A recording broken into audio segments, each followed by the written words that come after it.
SSC নিয়োগে কলকাতা হাইকোর্টের রায়কে চ্যালেঞ্জ করে সুপ্রিম কোর্টে মামলা। সোমবার শুনানিতে হাইকোর্টের বিচারপতি দেবাংশু বসাকের বেঞ্চের নিয়োগ বাতিলের রায়ে কোনো স্থগিতাদেশ জারি করল না শীর্ষ আদালত। সুপ্রিম কোর্টের প্রধান বিচারপতির বেঞ্চের পর্যবেক্ষণে উঠে এলো নিয়োগের জালিয়াতির কথা। শুনানিতে সুপ্রিম কোর্টের প্রধান বিচারপতির পর্যবেক্ষণ, ওএমআর শিট সম্পূর্ণভাবে নষ্ট করা হয়েছে। ওএমআর শিটের কোনো মিরর ইমেজ নেই। প্যানেলে অন্তর্ভুক্তদের নিয়োগ করা হয়নি। এটা সম্পূর্ণ জালিয়াতি, প্রতারণা। এতজনের চাকরি বাতিল, এটা বড় সিদ্ধান্ত। যোগ্য অযোগ্যদের আলাদা করা হবে কি করে? সম্ভবত বাধ্য হয়ে হাইকোর্টের রায় দিয়েছিল।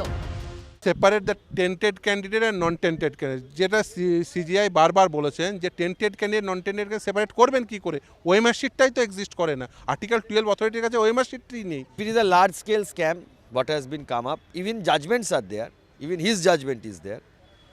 If it is a large scale scam and if the fake candidates এবং ফেক ক্যান্ডিডেটস যদি আইডেন্টিফাই না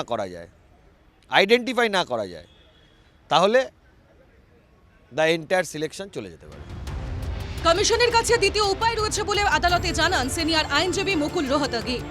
অতিরিক্ত শূন্যপদ বা সুপার নিউমেরারি পোস্ট তৈরি নিয়ে সিবিআই তদন্তের নির্দেশ দেয় হাইকোর্টের বিচারপতি দেবাংশু বসাক এবং বিচারপতি শাব্বির রশিদের বেঞ্চ। সেই নির্দেশকেও চ্যালেঞ্জ জানায় রাজ্য। প্রধান বিচারপতির প্রশ্ন, গোটা নিয়োগ প্রক্রিয়া যখন বেআইনি, তখন অতিরিক্ত শূন্যপদ তৈরি করা হলো কেন? অতিরিক্ত শূন্যপদ তৈরি নিয়ে সিবিআই তদন্তের নির্দেশে আপাতত স্থগিতাদেশ দিয়েছে সুপ্রিম কোর্ট। থেকে বলা হয়েছে যখন যদি সিবিআই থাকে তাহলে মন্ত্রীদেরকে অ্যারেস্ট করে নেওয়া হবে। তা আগের একটা অর্ডারকে কনসিডার করে আলটিমেটলি এটা ডিসাইড করেছে যে সিবিআইকে আফটার অল স্টে থাক, নেক্সট উইকে হিয়ারিং হবে টিল মানডে। সোমবার মামলার পরবর্তী শুনানি। সেই দিনই চাকরিহারা এবং মামলাকারী সহ সব পক্ষের আবেদন শুনবেন সুপ্রিম কোর্টের প্রধান বিচারপতি ডিওয়াই চন্দ্রচূড়, বিচারপতি জেবি পারদিওয়ালা এবং বিচারপতি মনোজ মিশ্রার বেঞ্চ। ক্যামেরায় বিজেন্দ্রর সঙ্গে দিল্লি থেকে মনীষ শুক্লা রিপোর্ট, এনকেটিভি বাংলা।